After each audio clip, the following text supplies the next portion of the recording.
It was the Halloween night of 2011 when I was out trick-or-treating with two of my close friends. For disclaimer purposes, I'll be using pseudonyms, as I like to keep the identity of everyone involved in this story anonymous. That being said, I'll go by the alias Mike. My friends will go by Tom and Jerry, respectively.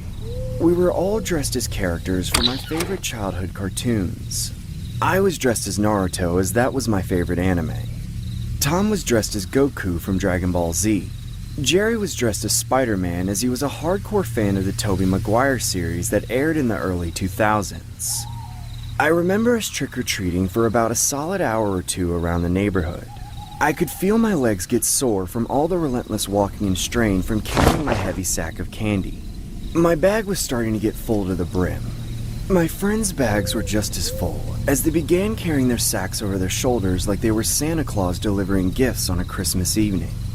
If I had $1 for every candy that was inside my bag, I would have definitely had enough to buy myself a new gaming console. Guys, can we go home? Dude, don't give up yet. We still got room in our bags. Just 10 more minutes, man.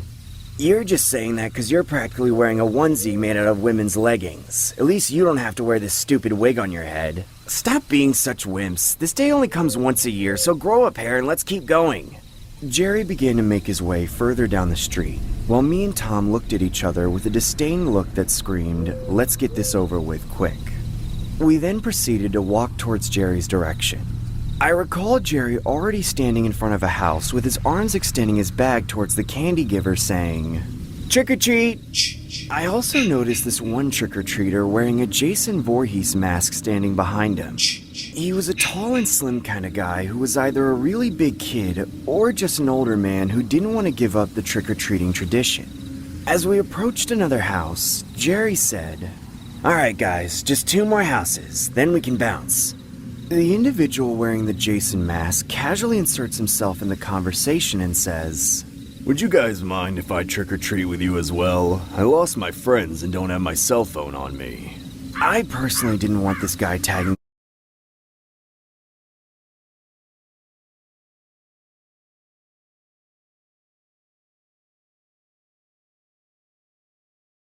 along, as I was already done with the day and didn't need any further baggage prolonging the night. I casually make eye contact with Tom and Jerry while desperately trying to portray signals to not accept the guy's request.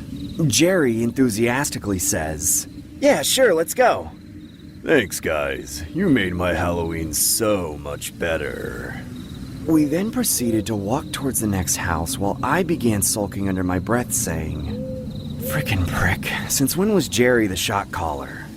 After about several minutes of trick-or-treating, I could honestly say that I didn't mind his company, as he seemed like a nice guy and introduced himself as Jason. No pun intended. We eventually finished trick-or-treating and decided to call it a night. Myself, Tom, and Jerry say our farewells to Jason as he responds saying, "It was nice meeting you guys. Just out of curiosity, whereabouts do y'all live? Maybe I can walk with y'all home." Again, Jerry sporadically discloses the name of our street to him as me and Tom expressively show our disdain to Jerry for revealing such personal information. Well, how ironic. I live around y'all's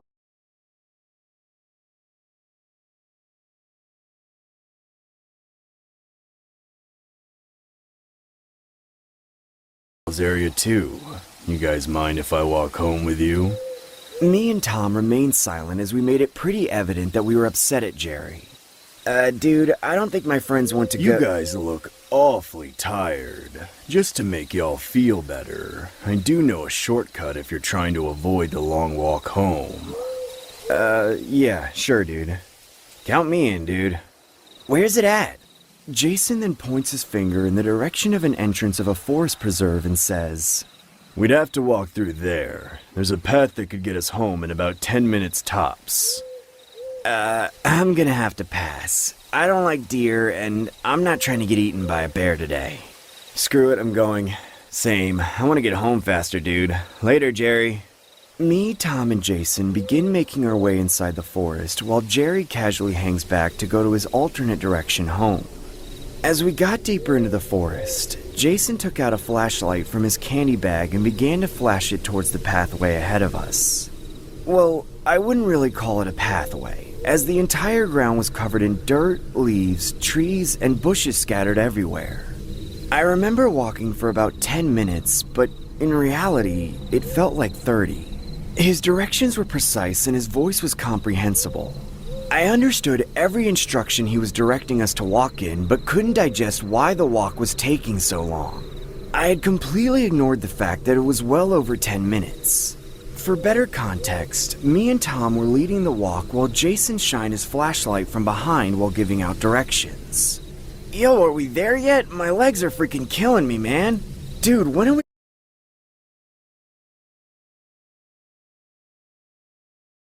gonna make it home? It's been like 20 minutes already. We'll be arriving there in just a minute, boys. As we began to walk further down the forest, I casually turned my head to glance at Jason, only to see him wearing his mask still, despite trick-or-treating being over with. I started to feel a little uncomfortable, and began questioning the guy's integrity by saying, Dude, why are you still wearing your mask? And I'm starting to believe you're not leading us home. Stop! Jason then points at 2 shovels sitting on a small area of open dirt and says, Both of you, pick up the shovels now! Dude, what's going on? Jason then pulls out a long machete from the back of his pants and says, Pick up those shovels and start digging a hole! What? Do it, weeb! Dude, please, just let us go! Pick up the shovel and start digging, Naruto! This is your last warning that I'm killing you both! That's when me and Tom pick up the shovels and frantically start digging. In the back of my head, I was legitimately contemplating putting up a fight with this psycho, as it was 2 against 1 with the aid of the shovels. Unfortunately, I couldn't muster up the courage to put up a fight against him, as I didn't want to run the risk of mine or Tom's head getting chopped off. About 15 to 20 minutes later, me and Tom dug a hole big enough for the both of us to fit inside it. As we were about to make our way out of the hole, Jason shouts, Don't move! Stay in the hole! As he forcibly grabs both the shovels away from us while holding the machete against us. Jason then tucks the machete inside his pants, grabs one of the shovels, and begins burying us alive with the dirt we just dug out. I began to feel my vision getting blurry as the overwhelming amount of dirt he was tossing at us impaired my vision. Please, I don't want to die. I'm too young for this, please! Please, let us go! Why are you doing this? We're only kids! All I remember thinking about in that moment was how a human could do such an inhumane act, and how I was literally going to share my remaining moments on Earth being buried alive with my best friend. I was at the point where I had already accepted death. I recall the taste of dirt and dead bugs going inside my mouth. The sensation of dirt hitting my skin was all I felt. That's when I heard a loud thud like he had just bashed Tom's brains out. I couldn't hear or feel any more dirt hitting the surface of my face. I rubbed my eyes to clear my vision, only to see Jason laying face down on the ground unconscious, with my other friend Jerry holding the shovel. Me and Tom then dig ourselves out of the hole and hop back to ground level. Despite surviving the catastrophe and being able to run away scot-free, I grabbed the machete from the back of Jason's pants. I then held him up by the forehead and began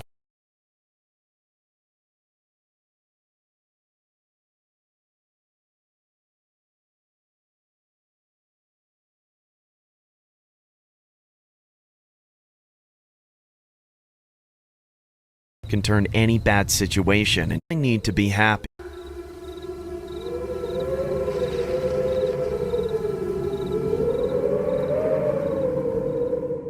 All I need to be happy is a rope to skip. I'm serious. I'll tell you why. Because a little jump rope can turn any bad situation into a real fun time. I learned this from the last time I went trick-or-treating. I'd spent the whole day perfecting my Harley Quinn costume, but the act just didn't feel complete until I picked up my jump rope and started skipping it. The backyard was my jump rope world championship stage, and everyone was thoroughly dazzled by my moves.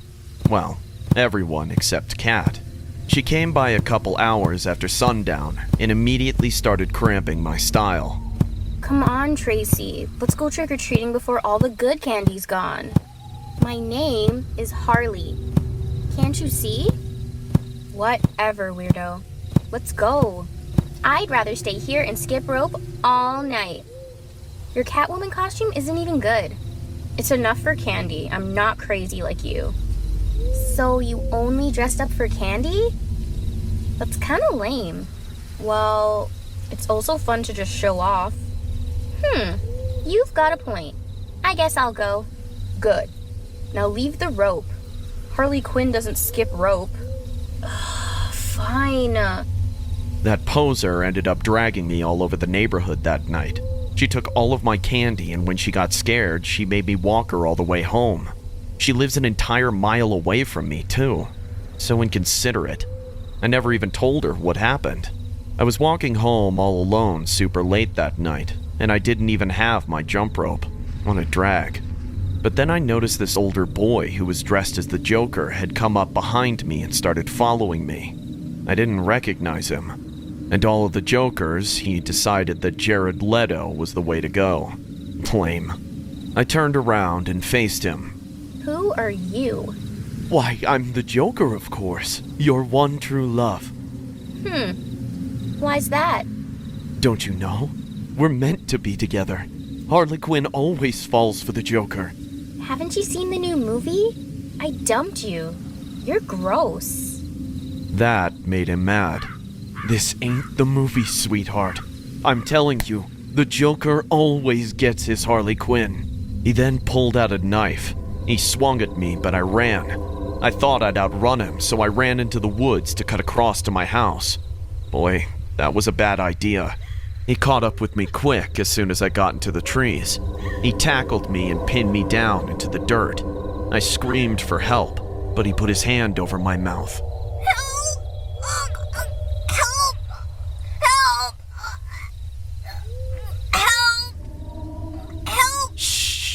Baby girl, I'm just gonna give you a little reminder that you belong to me, so be happy about it. I thought I was going to die. He sliced my forehead with a smiley face, real slow. It hurt so bad, but I couldn't move anything at all. He was on top of me and held me down, but when the blood ran down into my eyes, I freaked. I squirmed and flailed until I got just one leg loose from his restraint. Then, I kneed him straight in the balls with all my might. He fell back shouting and dropped his knife, holding his hand on his crotch. I picked up the knife before he could react, gripped it real tight, and then plunged it right into his stupid eyeball. Ah!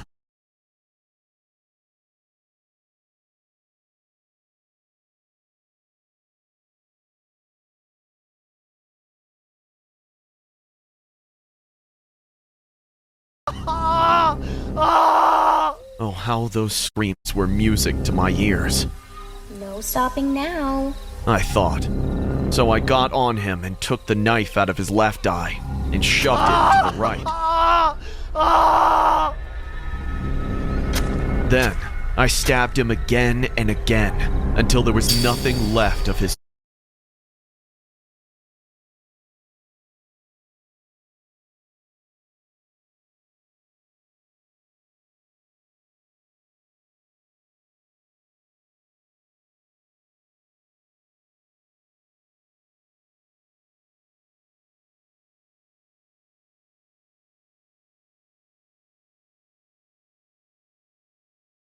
all the wonderful organic cordage within. I pulled out a nice long section of his small intestine.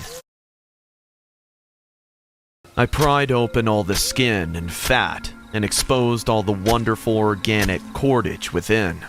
I pulled out a nice long section of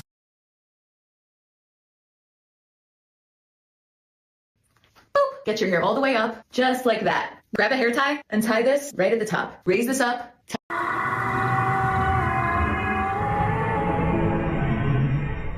On Halloween night, 1974, 8-year-old Timothy O'Brien went trick-or-treating with his sister, Elizabeth, and 2 other children in Pasadena, accompanied by Timothy's father, Ronald, and another parent.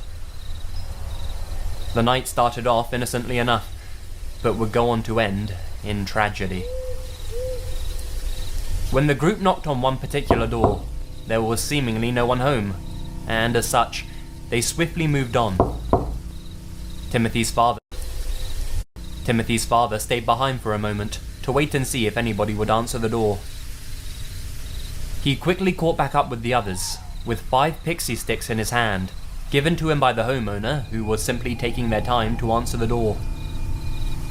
He distributed the candy amongst the children, and later gave the spare one to a child who was not with the group. It began to rain, and as such, they cut their trick-or-treating session short, and the children and their parents went back to their homes. Before bed, Timothy asked his parents if he could dip into his candy collection. They agreed, and young Timothy decided to start with the pixie stick. He poured some of the powdery candy into his mouth, but immediately complained that it tasted unusually bitter. Timothy quickly realized that something was wrong, and he rushed to the bathroom with severe stomach pains.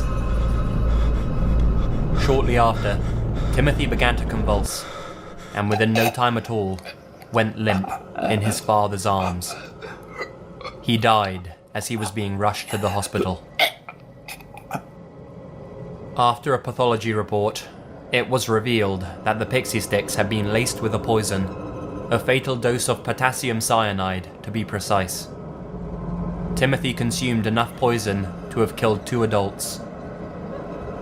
Thankfully, none of the other children in the group had eaten their pixie sticks, though theirs also tested positive for containing lethal amounts of cyanide. The tops of the candy wrappers had been opened, filled with poison, and resealed with a stapler. After the news of Timothy's death spread, there was community uproar, with parents from the surrounding area returning their children's Halloween candy to the police, fearing that a maniac had been handing out poison treats to as many trick-or-treaters as possible, with the sole intention of killing dozens of children. And that's exactly what was believed to have happened by the police, initially, at least. The authorities began to grow suspicious of Ronald, Timothy's own father, due to his inability to even recall which house handed out the pixie sticks, despite the fact that he and the children had only visited a handful of houses across 2 streets that evening. Even more strange was the fact that none of the houses that the group had visited that evening had been handing out pixie sticks to trick-or-treaters.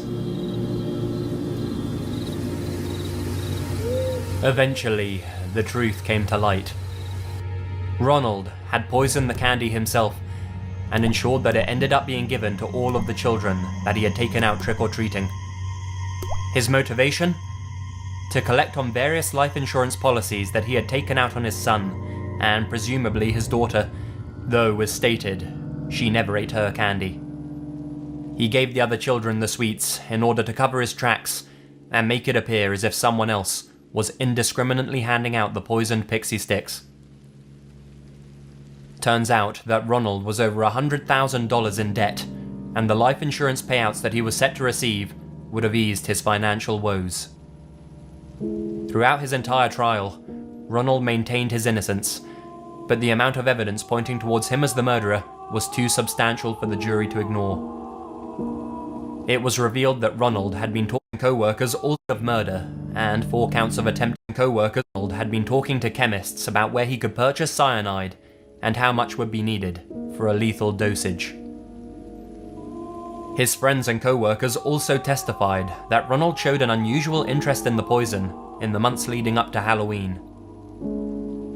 He was found guilty of murder and 4 counts of attempted murder, and was sentenced to death. While incarcerated, he was despised by his fellow inmates, who condemned him for murdering his own son. Ronald's execution took place on March 31st, 1984, just after midnight. A crowd of demonstrators gathered outside as he died, some even chanting, "Trick or treat." For his heinous crime, Ronald has become known as the man who killed Halloween.